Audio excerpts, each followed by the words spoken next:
Welcome to the Healer's Circle, where extraordinary healers share their personal journeys, wisdom, and how to heal yourself. My hope is that their insights, practical tips, and aha moments inspire and guide you in discovering your own gifts to reach your highest potential.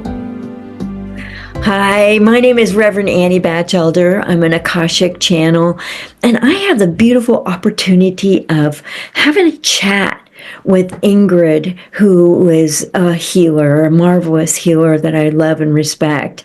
And I'm just looking forward to the exchange of information that might be useful to ourselves and to other people, and might bring folks to her who can really use her services. Thank you so much for doing this interview with me. Well, let's start at the beginning. How did you stumble into this? Excellent question. How did I stumble into this? But I guess before that, I should mention, what is this that I'm doing? And to be honest, I'm yet to figure it out myself, because it seems like I do a buffet of things. It's not just, I'm a massage therapist, I'm a Reiki intuitive energy healer. I tap into the person's energy and energy of situations, energy of the loved ones. And it seems to me that whenever I get introduced to a new technique, modality, energy, recently I had a session myself where someone was doing light language channeling for me. And then sure enough, within 24 hours, I find myself doing it. So it seems that I'm downloading the codes of other people's, what they do as a healing style, and I seem to have access to it. So what happens is then I start learning. It's like, oh, wait, what is this going on? And then I go on and learn it. But how did I get into this in the first place? I was brought up in Estonia, that used to be part of Soviet Union. So the way my mom brought us up, probably similar to a lot of other parents at the time, was medicine free, because the nature provided everything we needed for healing, being for pain relief or fever or something else.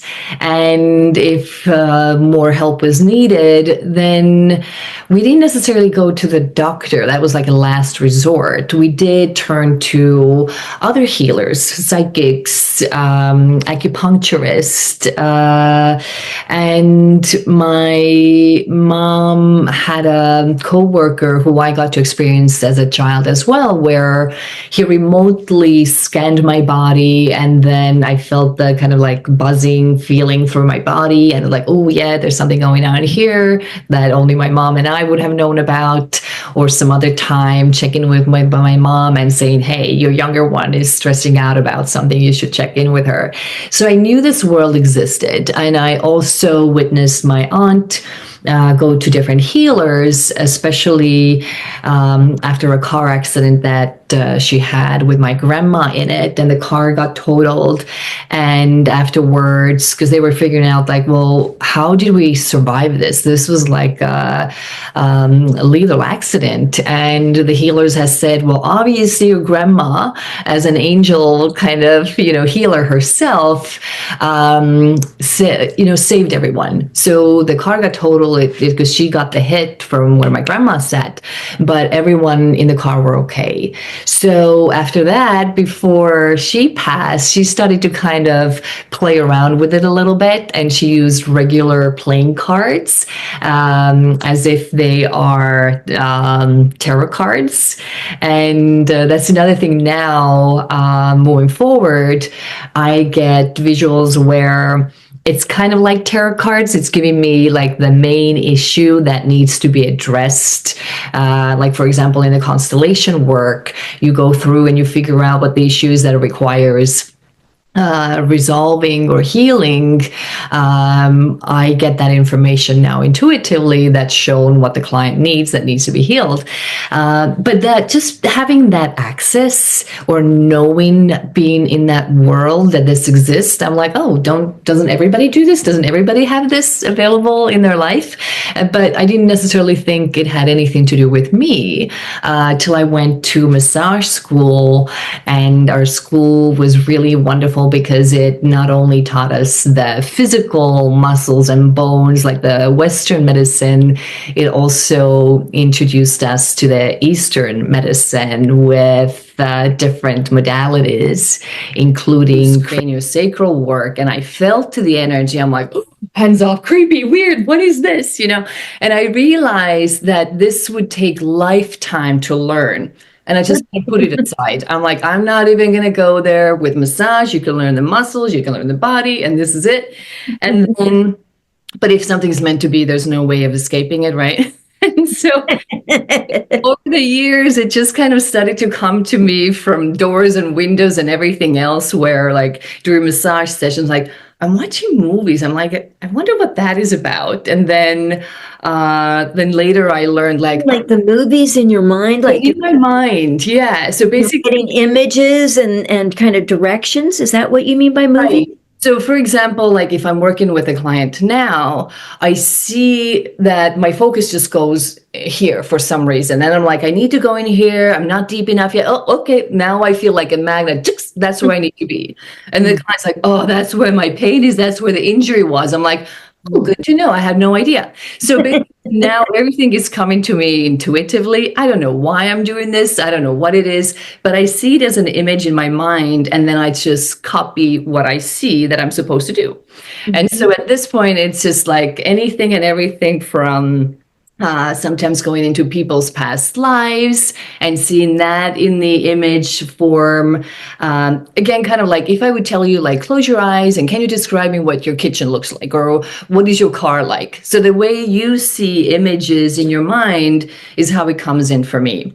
And then I realized that, sometimes we're in the past lives, sometimes we're in the, childhood. And I'm like, oh, that's called inner child healing. Yes.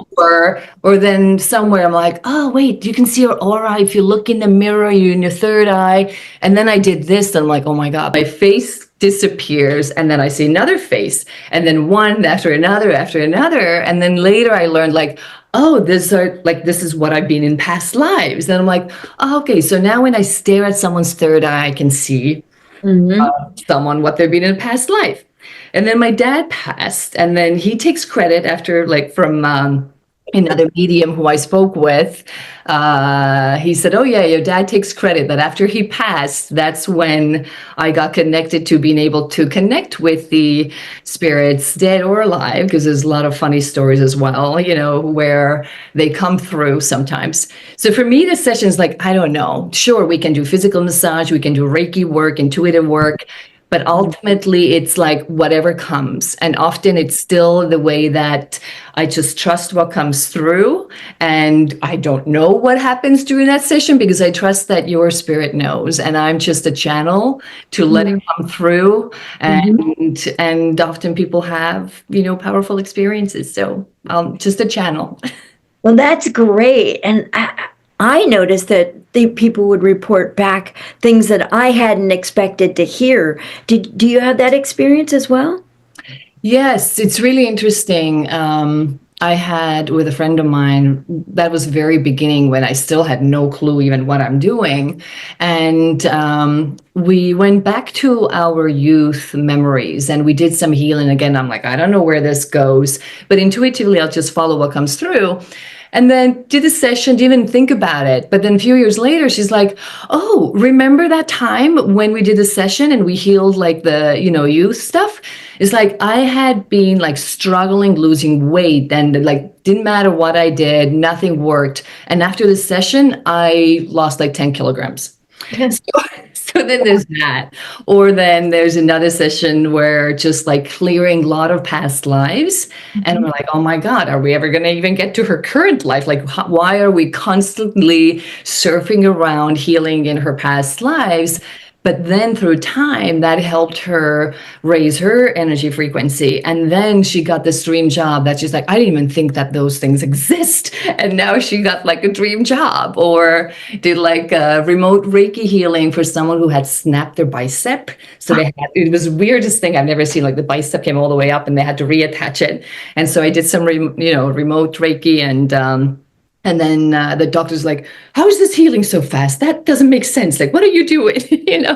So things like this, or someone who, after again healing the childhood trauma, then she met a love of her life. And so there's all those like weird stories that are the coincidence, maybe, but maybe not. So I totally relate. I mean, personally and professionally, working yeah. with people, it's like going with what you were given, uh, because we're the space it comes through, and not arguing, and addressing the things that show up in the moment that seem to be, this has to be attended to.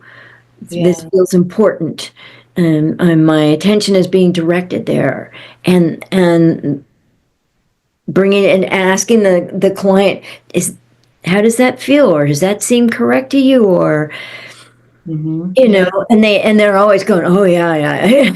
Like, And really trusting what comes, because I think initially it was really hard. Like, what is this stuff? That makes no sense to me. And for the clients, like, oh my God, you just hit like the jackpot that I've been hiding my whole life. But, it required, it was like one time we did a session where I had my car was all like, I was just sitting in the car. I wanted to focus. It got dark outside and I locked the car so no one would distract.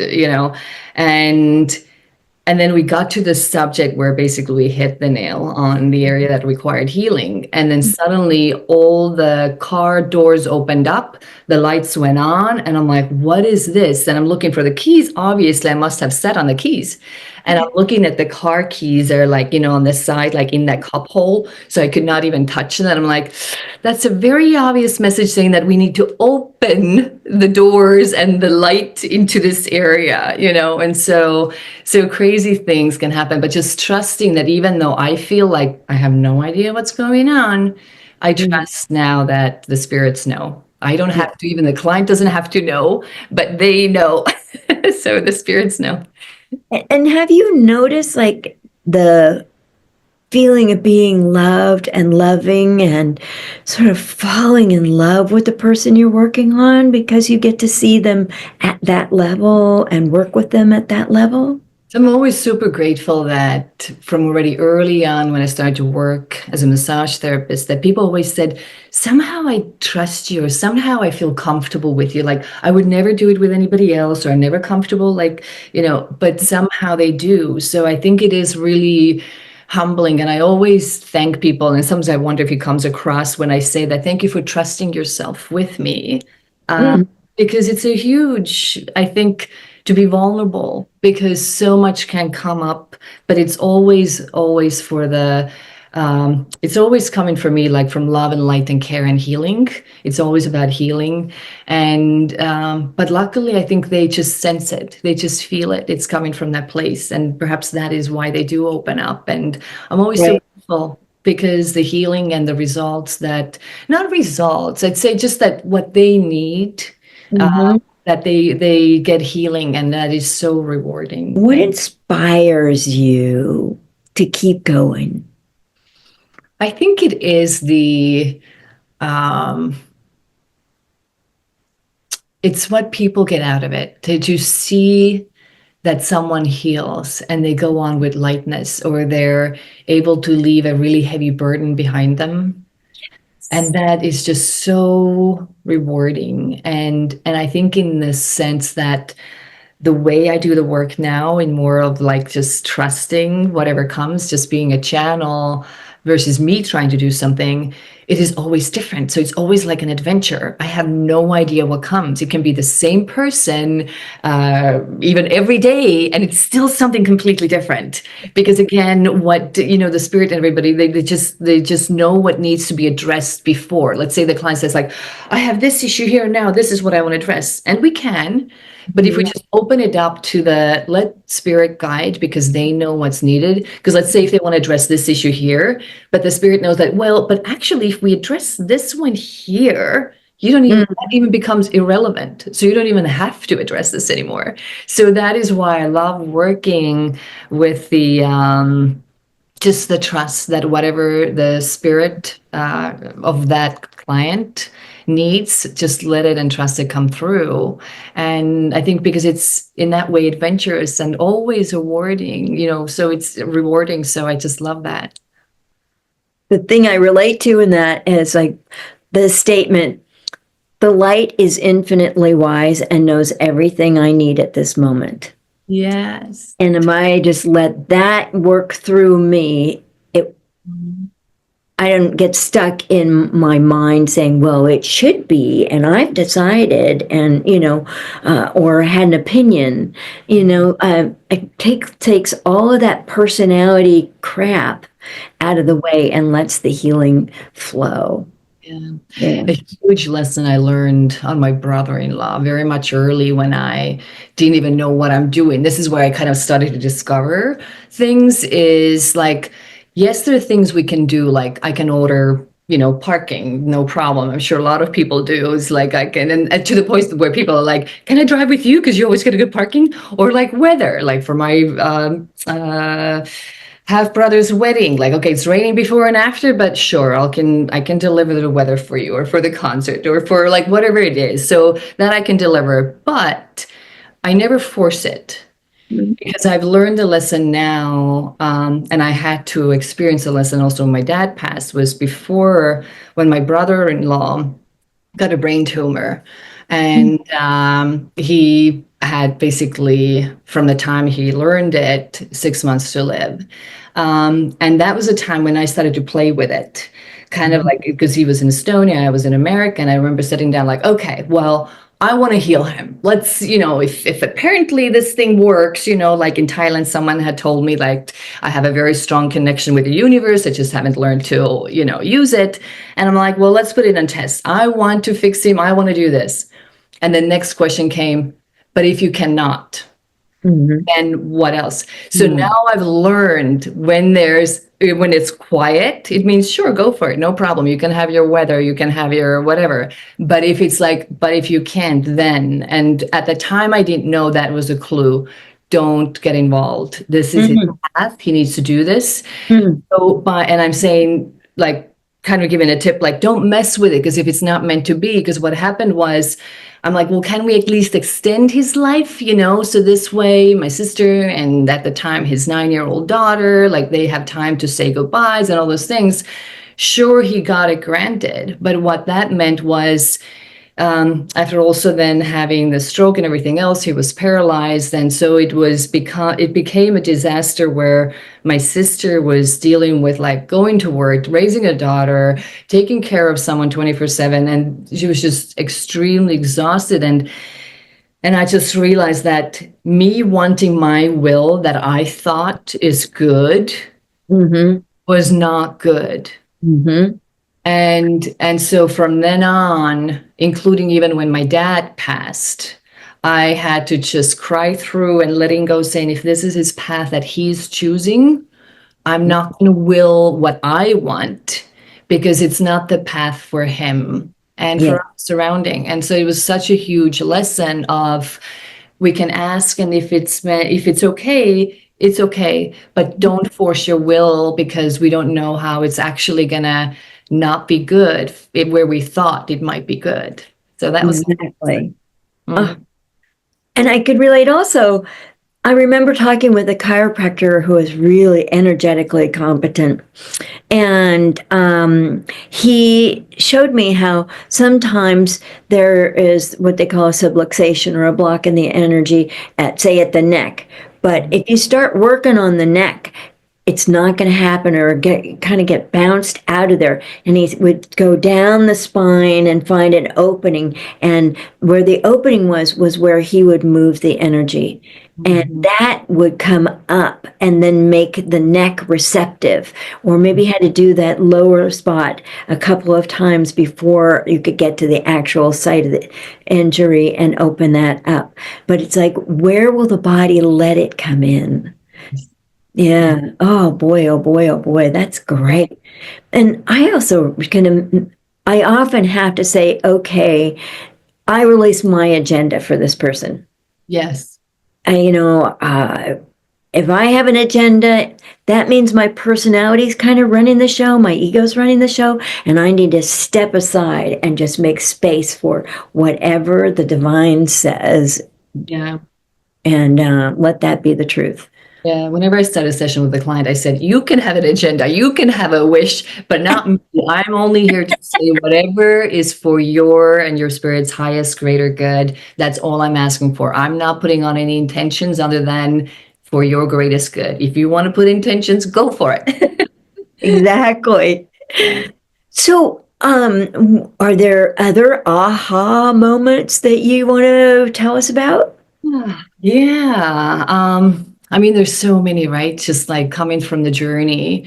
But of course, one of the things is, everything is happening for us and through us, not to us. And just like getting to that point, the whole world shifts somehow. It's like, oh, okay, I don't have to like start going against the, like they say the salmon swims against, and it's such a hard work versus like, or you can be a dolphin and go with the wave, everything from that to like, there's sayings, of course, but like really getting it yourself when you've heard some whatever information over and over, but unless you live it and breathe it, like for example, like such a simple things, everything we say and everything we think, actually our body's listening, right? And getting to that point where when I now go and I do something that I forgot, the initial reaction is like, oh, and now it's like, nope, I'm going to be nice and kind. It's kind of like if my spirit has a human, so I have a human, right? Do I treat others in the aggressive, hostile, negative way, like I talk to myself, like, oh, Ingrid, you can't do this, or like, oh, you're stupid, you forgot, and we're so bad with ourselves. But it's like if we can now separate ourselves, saying that, wait, I have this cute, precious little human, and it's my job to take care of her. Well, now it's a little bit more like, well, I wouldn't be telling her every day how bad and how awful or she doesn't deserve and all those things. I wouldn't say that to the cute little puppy or my child, but I say that to myself all the time, right? So like kind of separating, like, wait, if I take myself as like I have a human to take care of while I'm on this earth, and at the same time, like use these words and what you think carefully, because the body's listening, you are listening, and they start believing those things because like whatever 80% of is, I forgot all the percentages, but it's like there's so many negative thoughts and they're repetitive. And so all this is happening. So it kind of helps a little bit to remove yourself to say like, hey, how can I be kinder? Even if it initially wants to come out in a negative way, but it's like, no, how can I be kinder and nicer? I think that is so important. And it's like, that's part of the self-care package, right? Is what thoughts am I directing toward myself and my body that aren't good for me? And aren't sponsoring and adding vitality to my body, my mind, my spirit, my soul purposes. So if you could travel back in time, what advice would you give to the younger you? Oh, in some ways, I'm thinking, well, nothing really, because this is why we're here, right? This is, otherwise we wouldn't be here the way we are. But on the other hand, it's like, oh my God, I would tell her everything. Again, be kinder with yourself, not being that harsh. And also being brave in a way, like, even in the massage school, when I'm like, oh my God, this energy work is going to take lifetime to learn. And I'll never, like, this is like, oh, just forget it. It's more like, no, just keep going, even little step at a time. Like, just keep going at it and lean into it. And even though you might feel sometimes weird, like, what is this happening? Am I kind of crazy? It's like, no, just trust it. Like, just go in a trust. What's your advice to those who are having low moments? Everybody has their own way, I think, how they cope with it, what they do, who's working out, who just, pulls the covers over the head or whatever works. And I think it's like whatever works for you. But for me, to me, the most precious thing ever, and I'm so lucky, I have two older sisters. And to me, they are kind of like the always go to place to share my happiness, to share my sorrows, to kind of fill my energy bank. It's like through them. And so to have someone in your life, either as a friend or a sibling or someone to turn to, and if you don't, because a lot of people don't, then maybe there's a group who has the same interest. Mhm. Try to still reach out, even though this is the last time you want to reach out to anybody, because this is the time you want to. But these are the times where do go out and do what you love. Really, like really do what you love. If it's the crafts, if it's the swimming, if it's walking outside, like just kind of force yourself out a little, because once you do it, you're like, oh, I'm glad I did. But it's Yes. hard to force yourself to do it. But if Yes. you're like, okay, fine, I'm feeling miserable, but I'm going to do it anyway, even if it is like one time when, after I was going through divorce many years ago, it was pouring rain outside. It was just so bad. Like nobody would even send their dogs out. And I just put on a raincoat. I went to Half Moon Bay. I sat on the beach, and the weather exactly matched the way I was feeling. It's like this, really heavy rain, cold outside, crazy waves. And I felt like home. I just cried and I just let it out. And and then just do whatever feels that, or watching movies. Just Mm. watching movies, maybe put on a really sad movie. Then, some people are like, oh, I don't want to do emotion stuff. Fine, don't do emotions, but put on a really sad movie. Watch it so you get to cry out whatever is going on inside of you. And then you release it that way. Because then once feel the feelings that ever want to come out, you feel them to the completion, then you're kind of done. And then you're like, okay, now I feel better. And then you can keep going. It restores the flow Yeah. because my resistance of not wanting to feel that feeling or trying to keep it at bay, that causes a blockage in me. And so I need to open up and let the flow continue.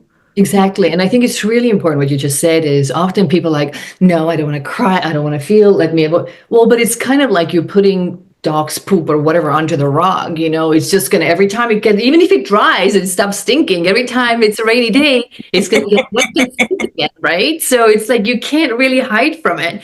So mine as well, like you said, just really feel it all the way to the completion. It's kind of like record, put it on a record. It wants to like sing the song. And every time you take it off halfway, it goes back to the beginning. So it's like, okay, I'm feeling really all of this. Like just keep feeling all the way to the completion. So it would get out of your system. And then there's, new clean energy. So yeah, feel it, people, feel it. Good.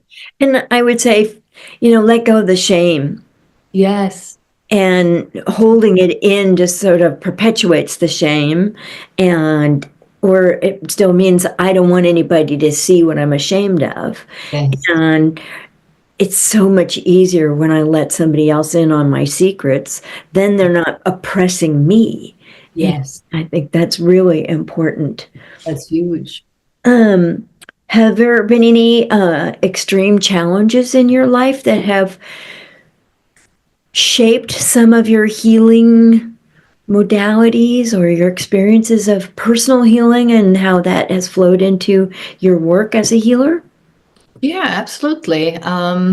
I think the childhood dramas, or like I mentioned, divorce, all those things. I think the harder you get hit by something, the bigger the growth, it's, and so we can just remain in that misery and it can wipe us out, and we can keep going in the downward spiral, or we can like take it as, wow, okay. So that just made me stronger, but let me find like why again this is happening for me, not to me. So this is really, like I was saying, for the younger me, I would say if you could just keep looking at things, whatever is thrown at you that is happening for you, then then the whole world shifts and changes, because it's kind of like, oh, it happened to me, poor me, everybody else feels sorry for me, and then I'm living my miserable life, versus like, well, if this is happening for me, I have no idea how, because I don't see it right now. If it is Mm-hmm. happening for me, then let me wait and let me start seeing how it is. And maybe it shows up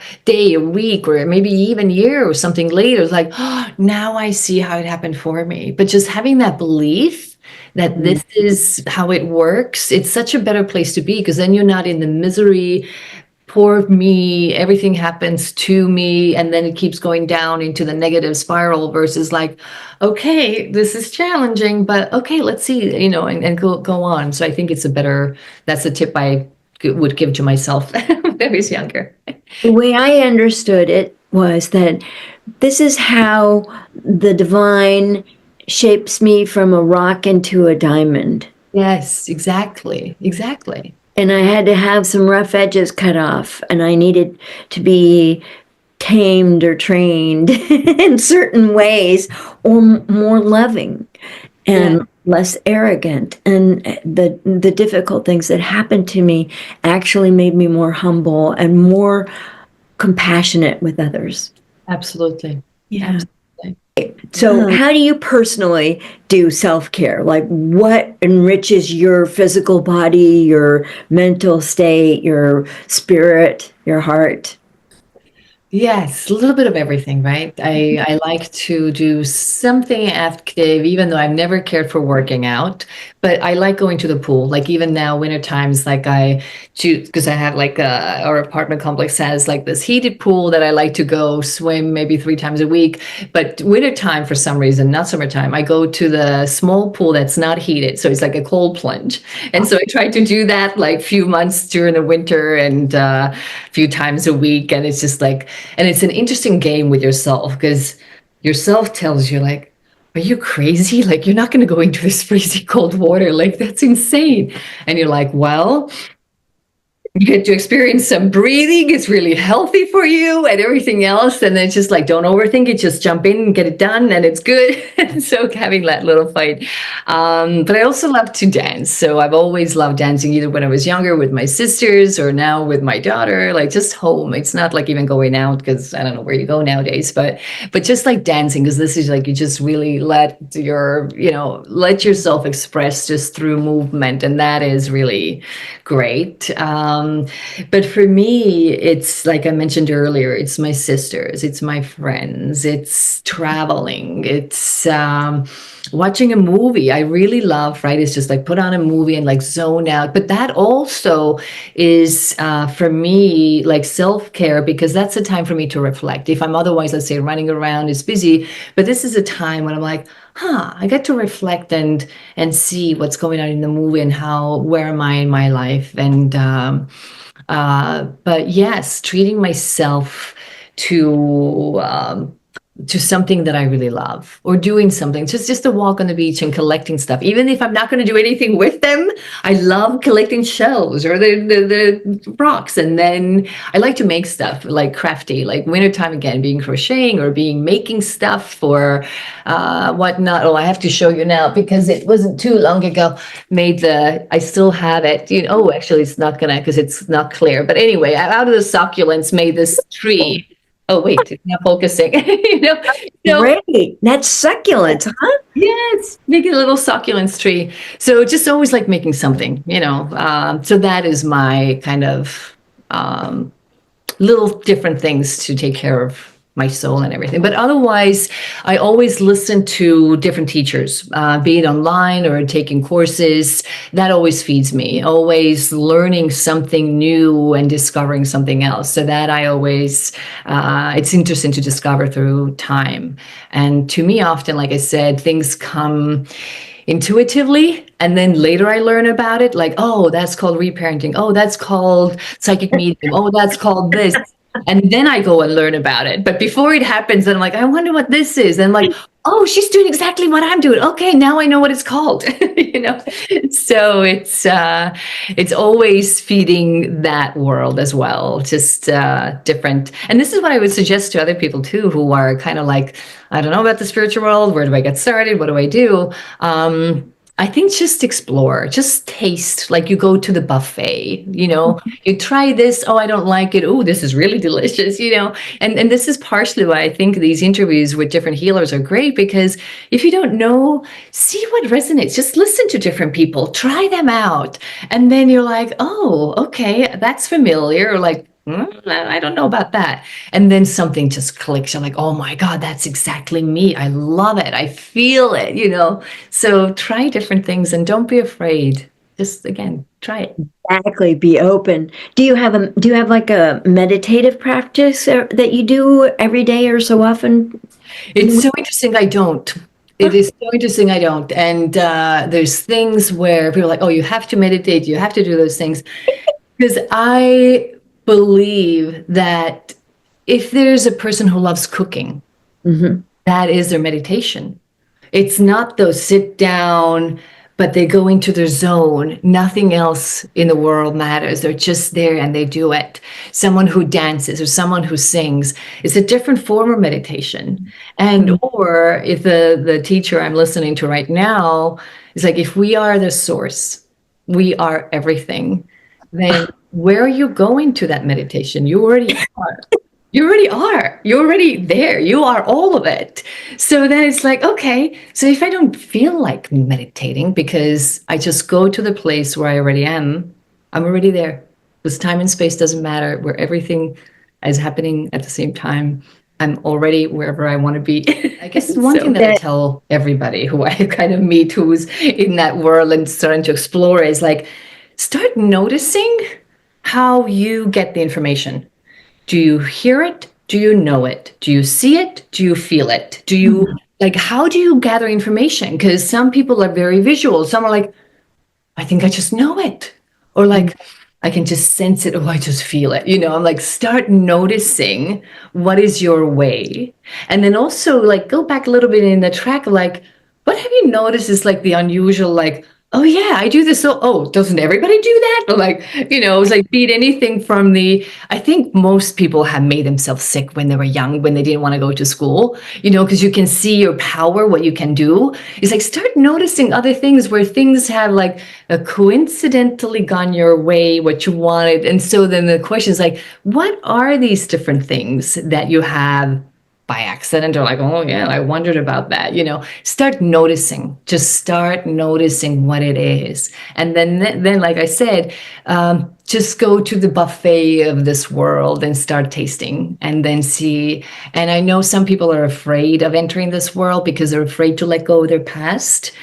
And it's like, well, we're just evolving. It's not like you're giving up who you were. You're just like upgrading yourself, and it just becomes better and easier. And then the other thing is, it's like boundaries, right? Because I know, and I met even at that event that we met, there was a woman who works for FBI, and she's like, "Oh my God, I'm seeing all the like murder scenes, like the people how they've been murdered, and they show up in the middle of the night, and they show me, you know, they come across the way they look and like where they're buried and all those things." And I'm like, okay, boundaries, boundaries, right? Like whatever you can imagine, you can do, you can create. So make sure you always put boundaries. And I said, you got to be direct with them. You got to say, hey, not in the middle of the night. I want to sleep. I, as a human, I need to sleep, you know. So if you want, make an appointment with me. I'll tell you when I can channel you through, you know. So put boundaries down of what is okay. We have free will, and you get to say how you want. If you don't want anything, you can stop it. You know, if you want something like, okay, well, ease me into it.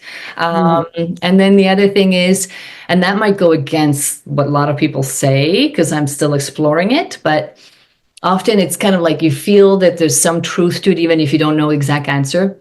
I know a lot of people are talking about protection, protection, protection, and it is absolutely crucial. But I want to like, it's a little bit what I'm saying here is like, you can say cup is half empty or cup is half full.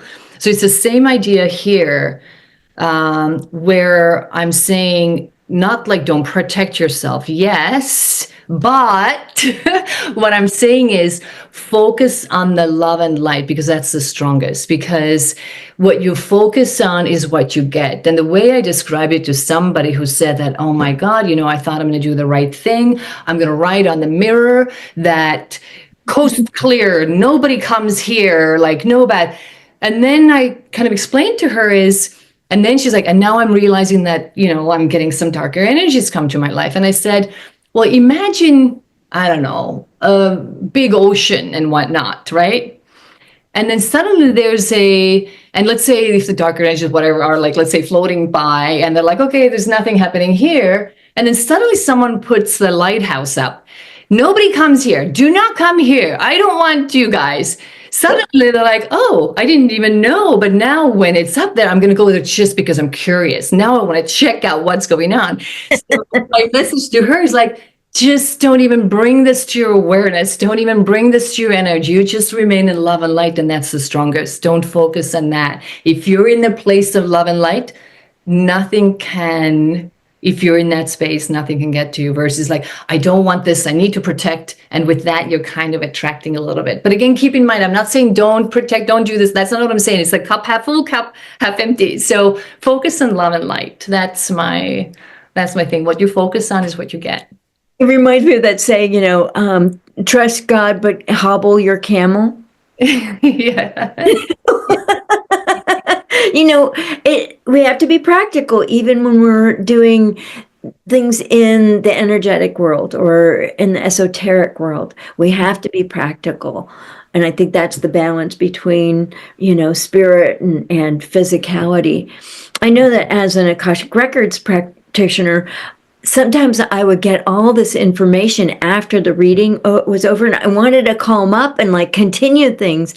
But no, I just have to kind of turn the tap off. Yes. And like, okay, that's it. Oh, it's over. We've closed the records. That's the end of the reading, and just like let it go. Let it go. And I also know that when I was very sick with multiple sclerosis and I spent a lot of time in bed, I was watching a lot of TV, and it was like something was going on in the background. Things were happening in way behind me that I couldn't identify, but it was like rebuilding in a new way. And if I had been really involved, I probably would mess up the process or get to want to control it somehow. Yeah. And yet my soul was doing a really good job of organizing that. And when I came out of disability, I had to no longer identify as a disabled person. I had to change my identity. Yes. Like, have a conversation with myself. Annie, are you willing to be well? Yes. Yes. You ready? You might have to get a job. Been a long time since I had a job. I don't know if I could get a job or make, things, just give up the blue parking spaces, whatever it was, to disidentify as being a disabled person because I had to stand in the wellness. Yes. And for many, that is a hard switch because often we, the people, are like, well, what's coming is unfamiliar. I don't know what it is, even though this one might suck. At least I know, so I want to own it. I want to keep it. But there's got to be the trust, like, but things always get better. Things always work out. And being in that trust and letting go of something that maybe be it a bad relationship or be it kind of like, well, sure, I want to feel better, but at the same time, what does that come with? Then I don't have to, or then I have to, whatever those things are. But if you kind of like think this through and maybe if you do need help from others, right? Because we all do, the healers need help too, is to go and ask for this, like, hey, I would like some cleaning or clearing, or so I could do that shift. But yes, we can't do anything without the person wanting to. Yeah. So how can listeners or watchers or viewers reach out to you if they want an appointment, or what's the best way to contact you? Yeah, so I have a website, healingwithingrid.com. And again, we can put that on the link below. And now I'm doing this YouTube channel, these videos, so people could learn. Like, I wish I would have had people tell me about all these different things, so I could have met you and do all those other things and then learn, where do I belong? What's my thing? So there's that channel, but yeah, on the website, and we can do remote sessions because again, it doesn't matter if it's energy work or if it's mediumship, channeling, visiting a loved one or whatnot, it's all possible remotely. Or if you're local here in the San Mateo, Burlingame, whatever, in the San Francisco Bay Area, we can do a physical session as well. So we'll put information in the link below how to reach me. And so they can go to your website and book an appointment, or do they call you, or just work through the website? They can go to the website and book an appointment. Great. Wonderful. This is a marvelous opportunity to spend time with you, Ingrid. You're so inspiring, and I so appreciate it. So loving. Thank you. Thank you for taking the time to have this chat with me, and I hope to have more chats with you in the future. Thank you so much. Thank you for joining us. If you are a healer with valuable insights to share, we'd love to hear from you, as together we can inspire, heal, and raise one another. Till we meet again, sending you love, light, and gratitude.